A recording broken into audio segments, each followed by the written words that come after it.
Hi folks, special greetings to you from the Snow City inside Canada. You're welcome. Today, we actually going to have an interesting discussion.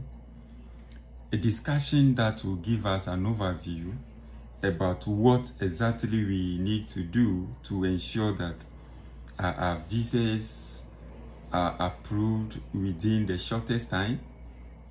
We're going to discuss things that will also ensure that the number of people whose visas are refused is limited, or the rate at which our visas are reduced is limited.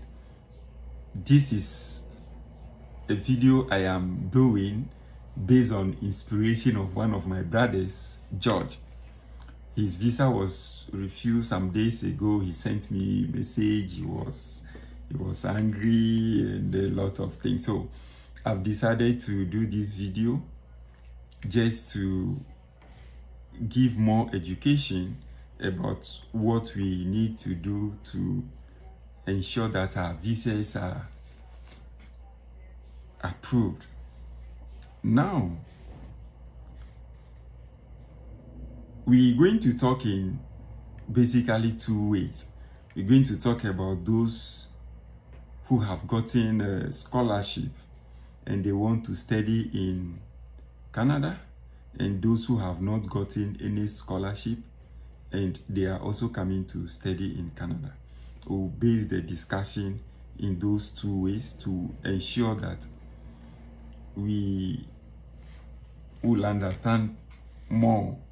Now, let me start by saying that those who have the highest chance, those whose visas can easily be approved, are those who have a scholarship.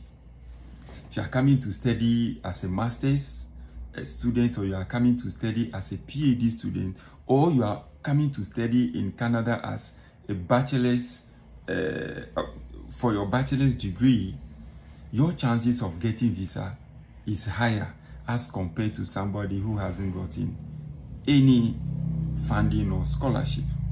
Now, if you have been given a fully funded scholarship, or if you have been given a funding, it means that one, your tuition fee may be taken care of. Let's assume that you are coming to study your master's.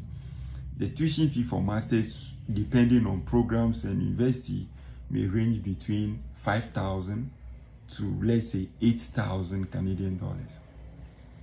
So if it is a fully funded program, it means that the university will take care of your tuition fee. Then the second aspect is that indirectly, it is just like the university has actually employed you, or the university has given you a job to come and do.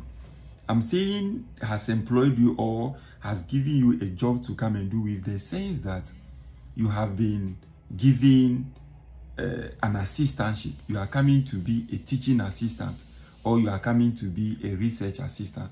This is indirectly like the university giving you a job, because you'll be teaching. You will help your main supervisor to teach undergraduate students. If you are coming to do your PhD, you may help undergraduate students, or sometimes graduate students, you see. Or you be a research assistant by helping your supervisor to do a lot of researches, to do a lot of lab works and what have you. As you do this, the university will be paying you.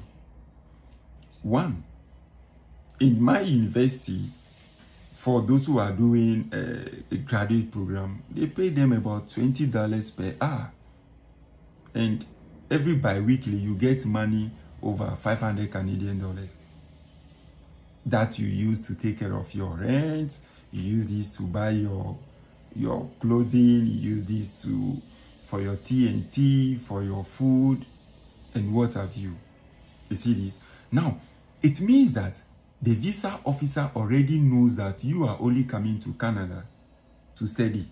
You don't have to think about anything. You don't have to think about where you're going to get money to pay your tuition, where you're going to get money to buy food, to pay. No, all those things have been taken care of.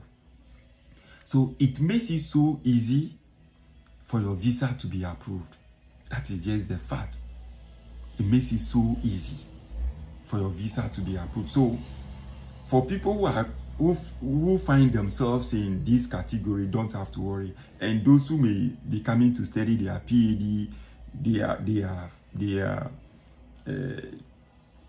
this assistantship is actually more than what I've mentioned. It's actually more. So they pay them more, they get more compared to what they may be receiving in their home country. You see that? Now, once you've been given this funding, yours is to just get your other supporting documents, put it together and apply for visa.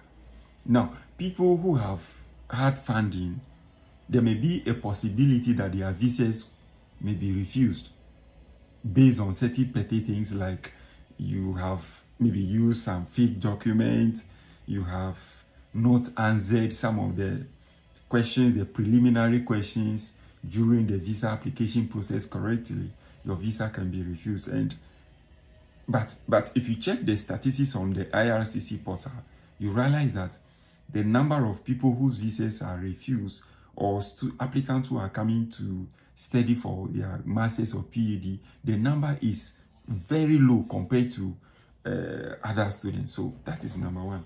Now, number two, those who are coming to study in Canada as international students but have not had any funding, maybe you are coming to study in college, you are coming to study a course-based program that in most universities may not give you funding, or you are coming to study your bachelor's degree. People who fall within this category may struggle. You need to do a lot of work to be able to get your visa approved. And people who fall within this category, I will tell you that you need to do a lot of advanced preparation. There are a lot of things that you need to do to be able to ensure that your visas are approved. It's good to note that what we are discussing is just based on my personal experiences. I'm not a licensed immigration officer or a lawyer or consultant. I'm only sharing my personal experiences with you. One of the things that you can do if you fall within the category I've just mentioned is that you can decide to pay your full tuition fee. If you are coming to study a certificate program, which is just a one-year program, that in colleges, the tuition fee for a certificate program may be about 17,000. One of the things that you can do to increase your chances is to pay your one-year tuition fee. Pay the one-year tuition fee, because most people who are refused, like my brother who inspired me to make this video, whose visa application was refused, he requested for the visa officer's note, and the visa officer said he wasn't having enough funding to be able to study in Canada. You see, and based on the proof of funds that he has submitted, it is actually insignificant. It is insufficient. Now, if you are coming to study for 1 year and you have already paid your 1 year tuition fee, then it means that you only need supporting. You only need a supporting bank statement to prove your living expenses. So first, make sure you are able to pay your tuition fee. You can pay for 1 year. If you are somebody who wants to pay your 1 year tuition fee, you first need to check from your college or your university to know their policy in terms of refunding monies that are paid to the school. Because there are certain schools that will tell you that monies that are paid are not refundable. So you need to check to be sure that what you are going to pay to them, they can refund it to you in case your visa is refused. You get that? It's actually very important. Now, let's assume that you are somebody whose tuition fee for 1 year is about 17,000. Then the school asks you to pay a tuition deposit of, let's say, 1,000. You've been able to pay 1,000 out of 17,000. So it means that you are left with 16,000 to pay. So it means that you are left with,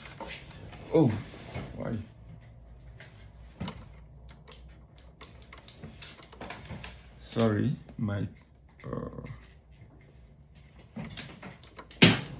so sorry for that. So it means that you are left with 16,000 to pay. The visa officer may be thinking that, why haven't you paid the fee? Because we know the statistics or the data shows that a lot of international students come to Canada.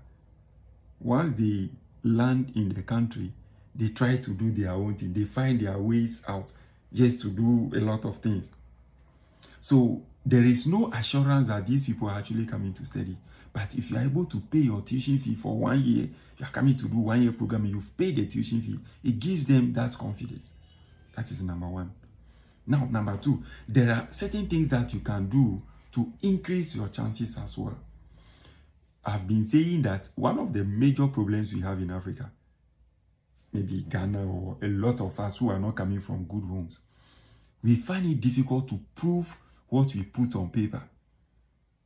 You see that if I'm making this video, I can decide to be in one village in Ghana and be pretending to be in Canada.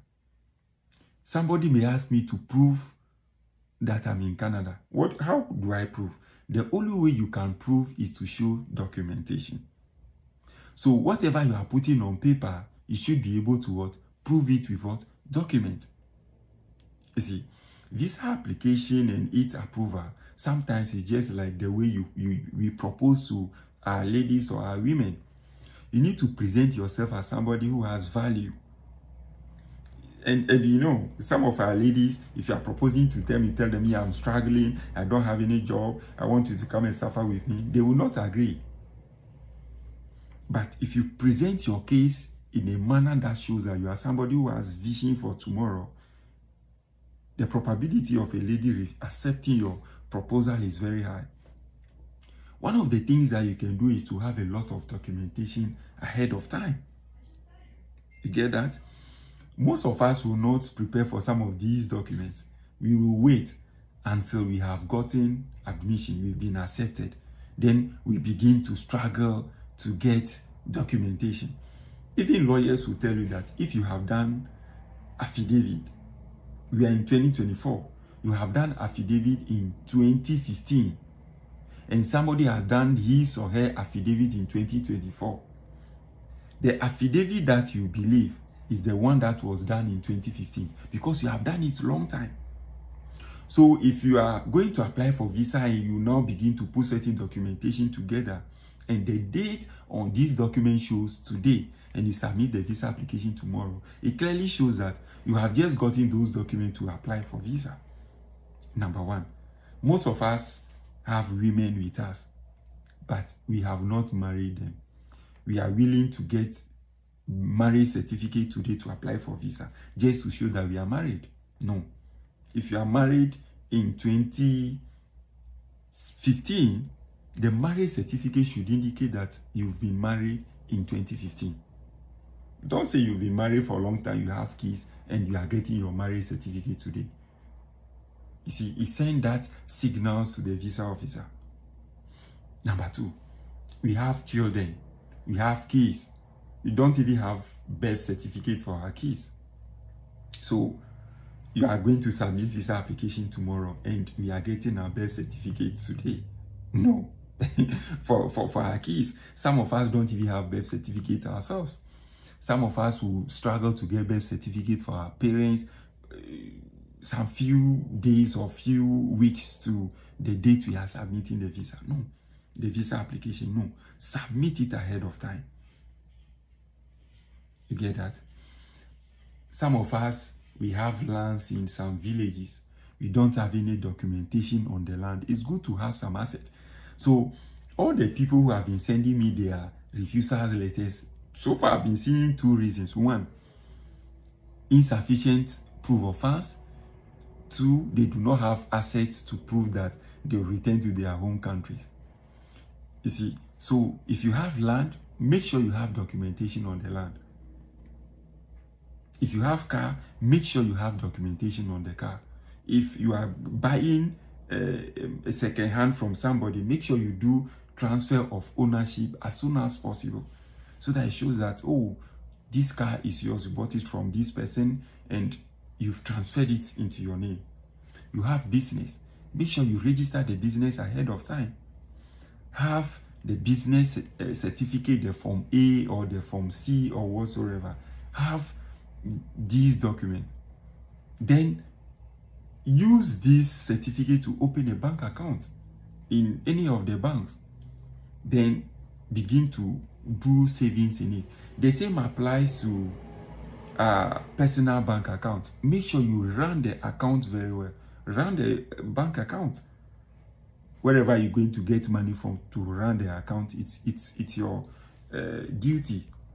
Just make sure that you are able to run the account correctly. Run it very well. So that when you've printed the bank statements and the visa officer goes through, he sees that, oh, this account is active.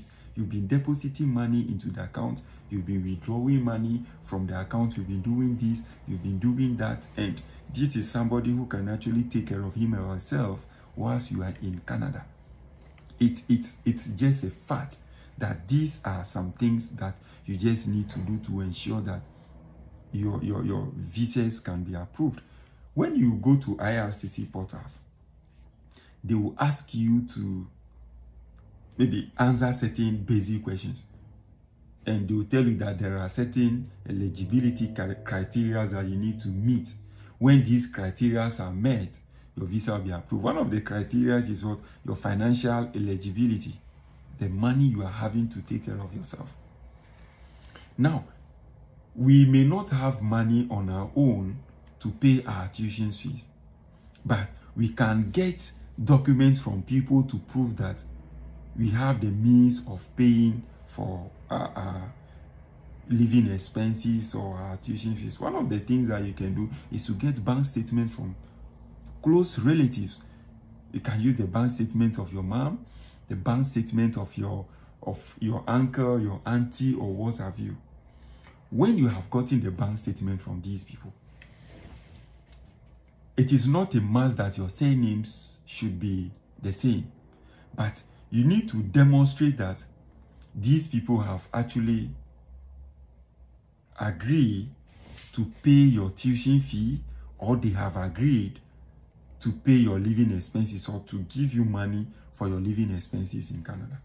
I think based on this discussion, I've been able to get some of my some of the documents that I have used for my personal application.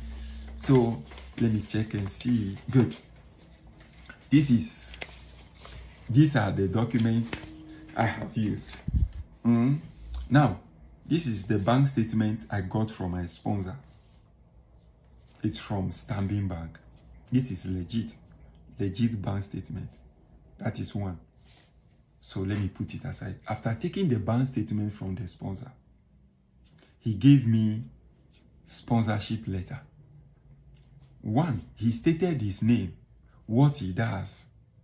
You see, the citizen, his citizenship, he's a Ghanaian. You see, then he stated the relationship between him and I. You see, now he stated the university I'm coming to study at. He stated the program I'm coming to study. He stated the duration of my program.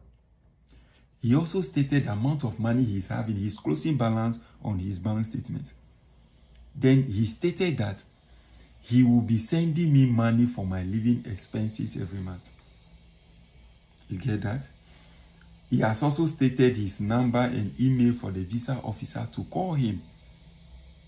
That is the first thing he's done as a supporting document to the bank statement he's giving me. It didn't end there. This is the first one. Then he added the biodata page of his passport. He added it to it. Then he went to the court. He prepared an affidavit as a supporting document to this. You see that? Then he also went to the judicial service. You know, these are legal documents. So I tell people to get legal documents. Then he got a letter to back the bank statement, the affidavit from the judicial service. This is the document. Then after that, He went to the Ministry of Foreign Affairs. You know, you are coming to study in Canada. This is an international disease. Then he got a document from what? A Ministry of Foreign Affairs. Are you getting this? Now, after that, he added his business registration document. He added his tax invoice. You see? Now, these are ways of proving to the visa officer that this is somebody who has actually decided to take care of my tuition fee or living expenses whilst you are in Canada. You get that? So it gives some form of assurance to the visa, because these are legal documents. You see, now if the visa officer is not convinced and he wants to prove the authenticity of this, the visa officer can actually decide to call him, because his number and emails are there. He can decide to what? To call him to verify if he has given me the bank statement. So just imagine you have decided to just get bank statement from somebody, or you have decided to just get a bank statement and the owner is not aware, or you have gotten a bank statement from somebody and you didn't explain to him or her that you want to use it for this purpose. Some visa officers may be so inquisitive, then the visa officer decides to call the person. You get that? Now, when my visa was actually approved, it was delaying, and I decided to send message to the visa officer to find out what is happening. This is a document I had from the IRCC. This is part of the visa officer's note.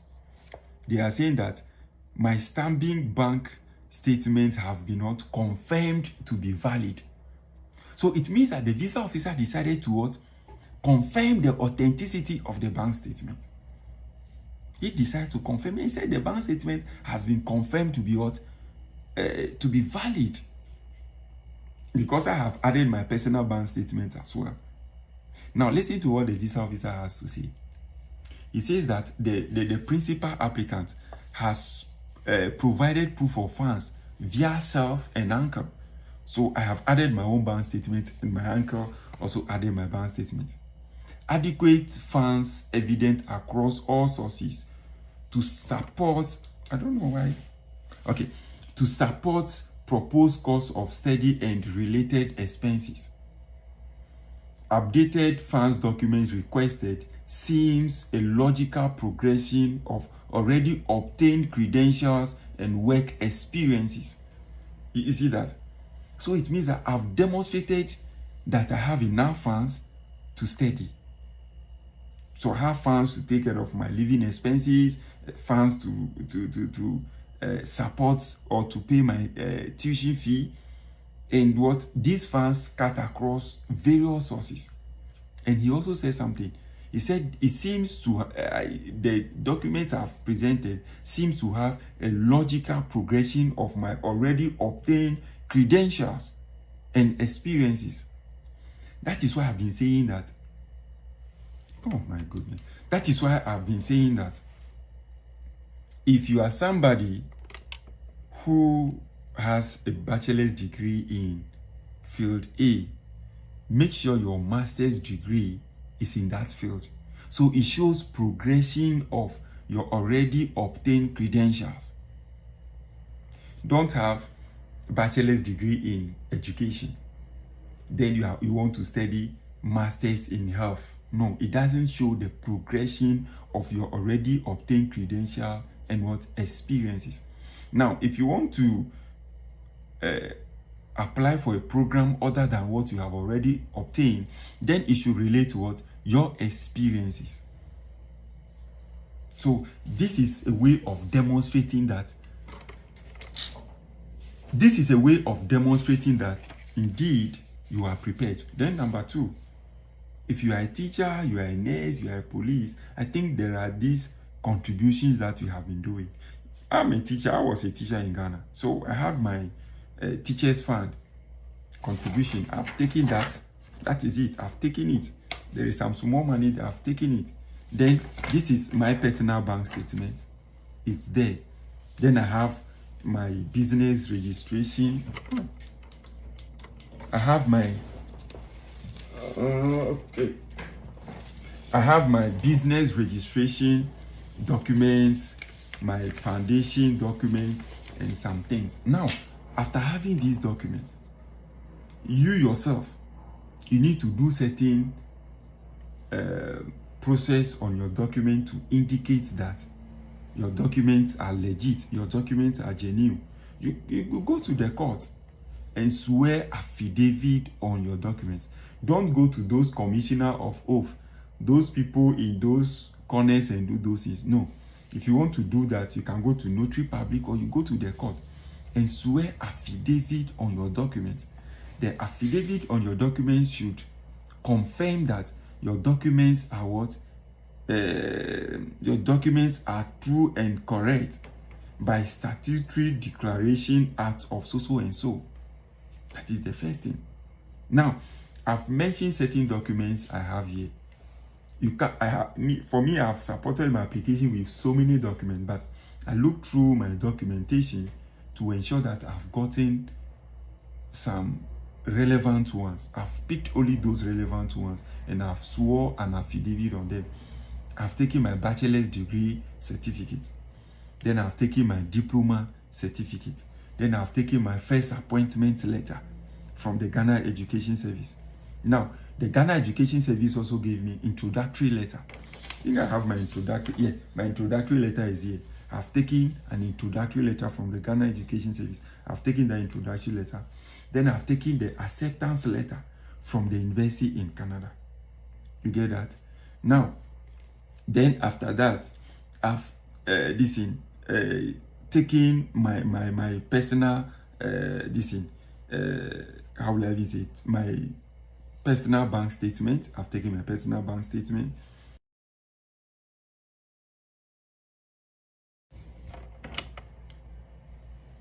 You see, then sorry for that. Somebody was trying to come. Then I've taken my personal bank statement. Then I have swore the affidavit on these things. You get that? Now let me read something on my. Where's my?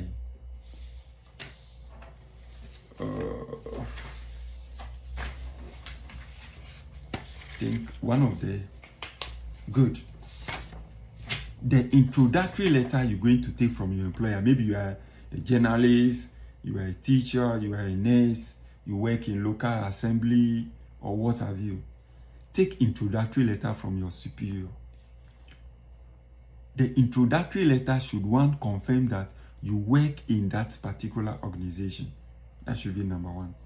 Number two, the introductory letter should also confirm that the organization that you work for is actually interested in your program that you want to study in Canada or in anywhere.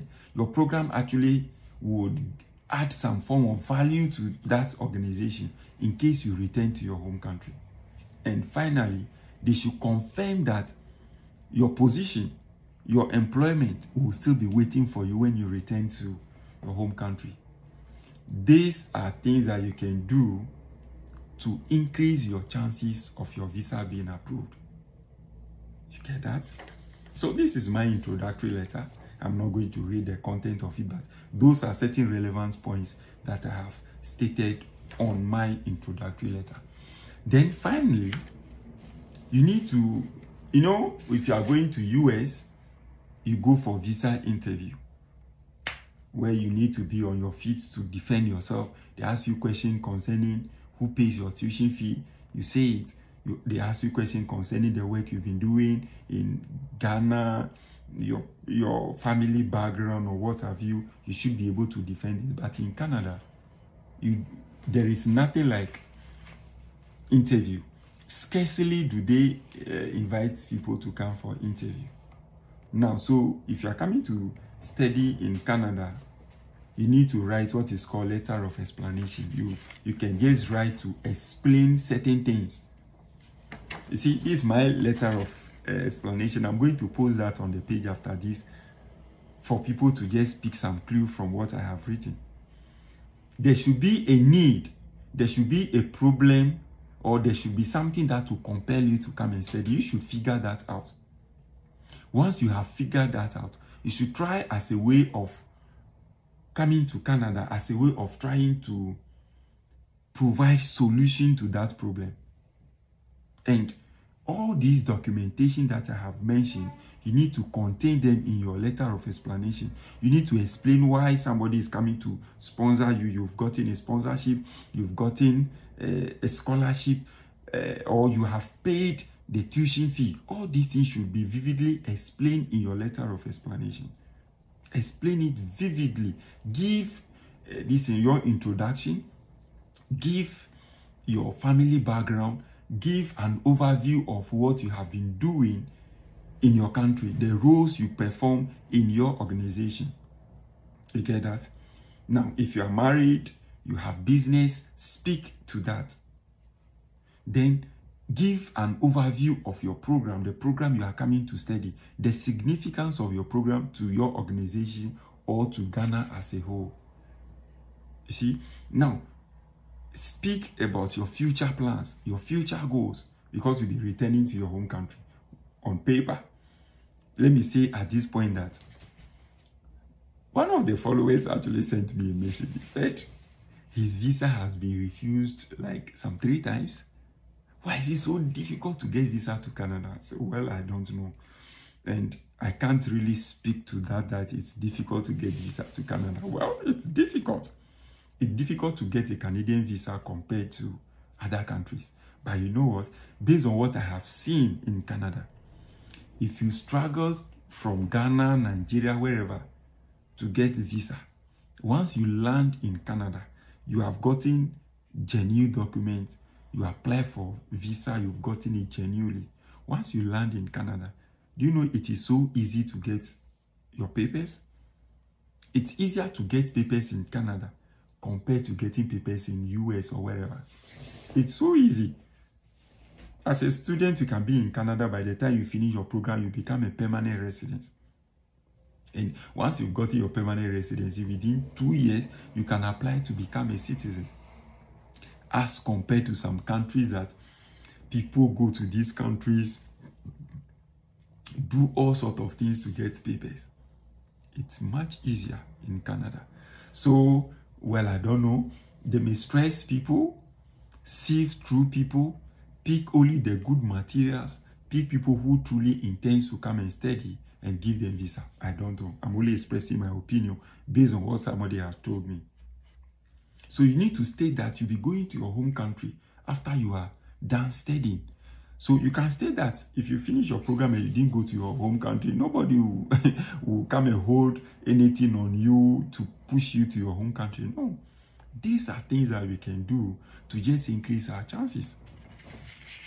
So don't wait until you've gotten your admission or acceptance letter before you begin to run from north to south or whatsoever, putting your document together. These are things that you can actually do ahead of time. You see, now the documents that we'll use to support our visa application is not one-way documentation. The document depends on everybody's profile. If I say profile, it depends on each individual. Somebody who has completed senior high school and want to come and study his or her master degree in Canada, the documents that that person will submit is different from somebody who has completed university and he or she is coming to study in Canada. And this is also different from somebody who is working in Ghana.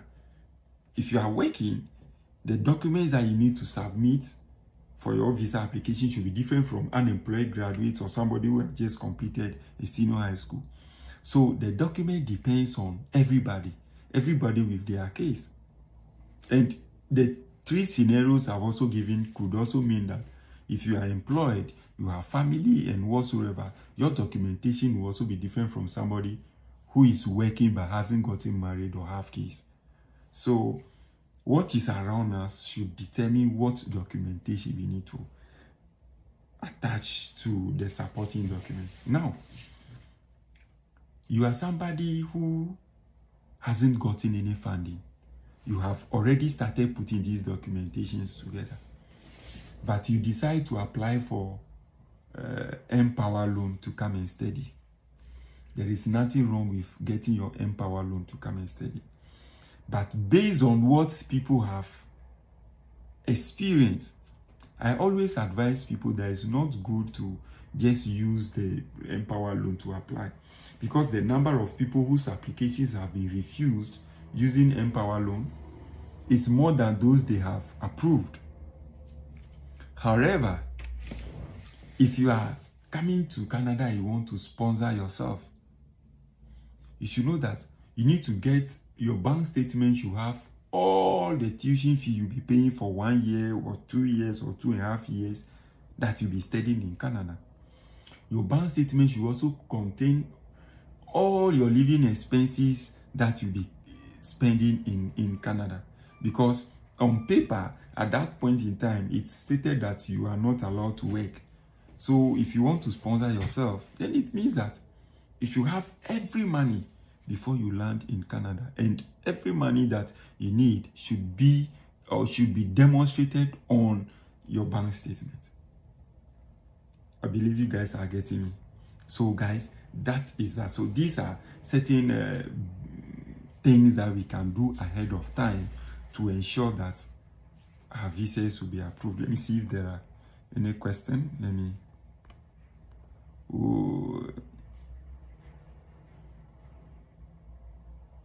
Oh, thank you, Etonam, thank you. Oh, Mr. Tonyo, thank you, guys. Ruben, hey, Gijoli, my sister, how you doing? Maswell, thank you. This person, for Timothy, say on paper indeed, yeah, that's just the fact. Thank you, Timothy. What are the chances for those who are unemployed? If you say the chances for those who are unemployed, I don't really understand what unemployed you're talking about. If you are unemployed, let's assume that you are somebody who has completed university. You've completed university, but you've not been employed. If you completed university but you've not been employed, and you have a degree, 4-year degree, and you have a good class. See, I've been posting lists or names of universities on the page. The first thing you can do to change your future and that of your kids and your family is to just go through those things, get the requirement of admission.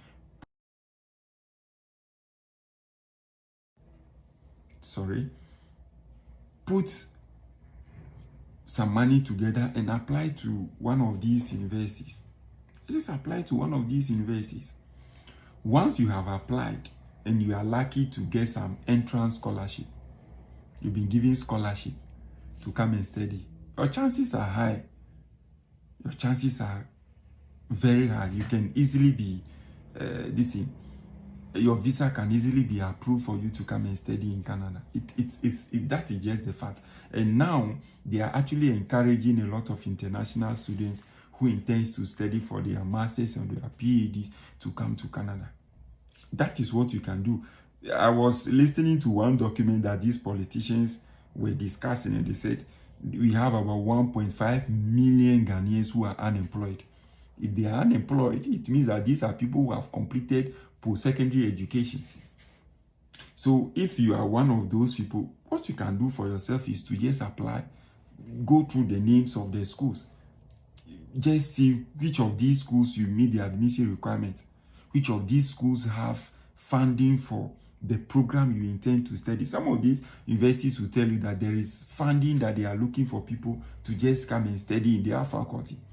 So once you meet the admission requirement, they've admitted you, they give you funding, they give you money. These are monies that we should be getting from Get Fund in Ghana, Cocoa Board scholarship. But those are things that they will not give you. Politicians will take it and give it to their kids. So these are things that we, the poor, those of us who don't know any politician, those of us whose families are not part of the high classes or people who are actually giving some of these opportunities, this is what we can do for ourselves to help our family, to change our story. Timothy, I believe I've answered your question. Oh, I've been...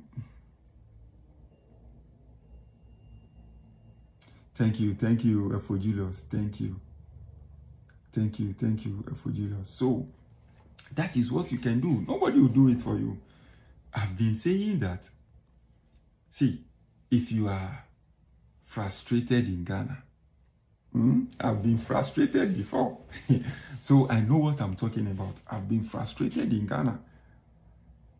If you are frustrated, if things are not working for you, if you feel like the world is crashing on you, if you've completed university, you are searching for a job, you've done everything, nobody seems to care about you. One of the things that you can do for yourself, one of the things that you can do for yourself, one of the things that you can do to have a better future is to apply to university in Canada to come and study. Do that for yourself. Nobody will do it for you. Just do it for yourself. Get admission to come and study in Canada. That will pave way for you. That will pave way. It will open a lot of doors for you. You get that? That is it. Our family members are in overseas. They know that when they bring you to overseas, you are also coming to get the comfort they are enjoying. So they won't tell you. They know that when they bring you, you'll not be saluting them again. They won't bring you. They know that when you come, you are also going to get money, and when you go back, they will be according you respect, so they won't do it for you. But once you have completed a post-secondary education, this is what you can do for yourself. If you are going through tough time in Ghana, it seems like nothing is working for you. By the time you receive your salary, within the first week, your salary is finished. Do this for yourself. Do it for yourself. You are not doing it for me. You are not doing it for my mother. You are not doing it for your father, your mother, or anybody. For yourself. Your comfort is so important to you. If you are not comfortable, you struggle. Do this for yourself and see how it will be. Just try. Just try any of these universities. Who knows? Just try any of these universities and see what will happen. Just try. Just like the way we try. The way we just go for loan to buy mobile phone. Just go for loan to buy mobile phone. That mobile phone can just spoil. The way we give money to friends and families who don't even pay back, and that money is gone. Just try. Get 120, 140 equivalent CDs and just apply to these universities and see they will give you admission, give you funding. Your life will change. You do the same thing I'm doing to help someone else. You get the matter. So that is it.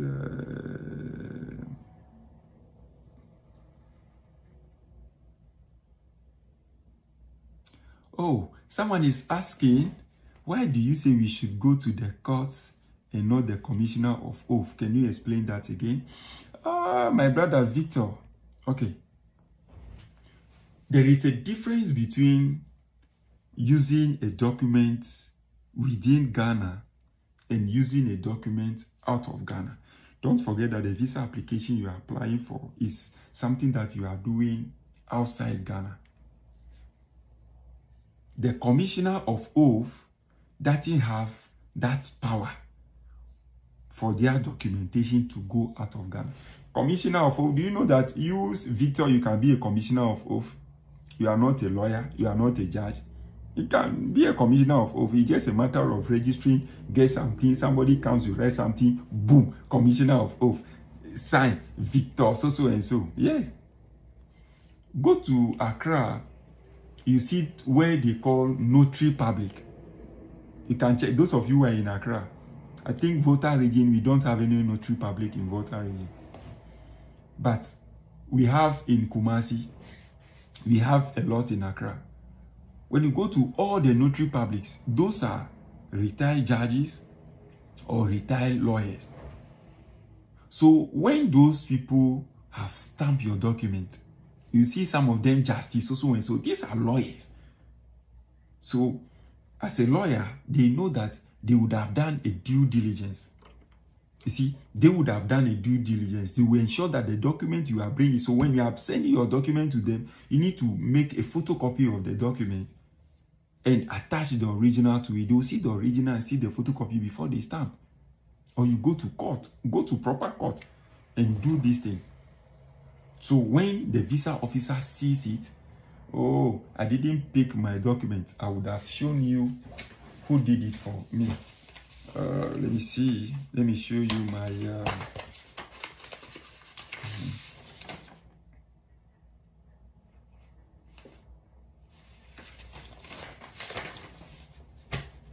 this is my document.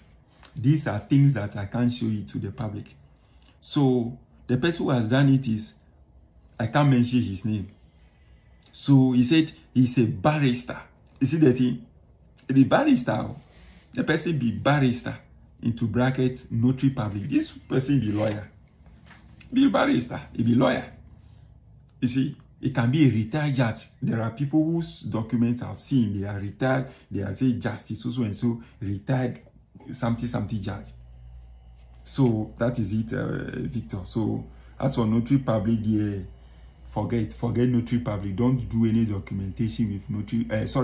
Don't do any documentation as commissioner of oath. You can only do that within Ghana. Don't go to commissioner of oath to swear an affidavit for documentation that you want to do overseas. No. Yeah, hey, Evelyn. Thank you, Evelyn. Okay, thank you.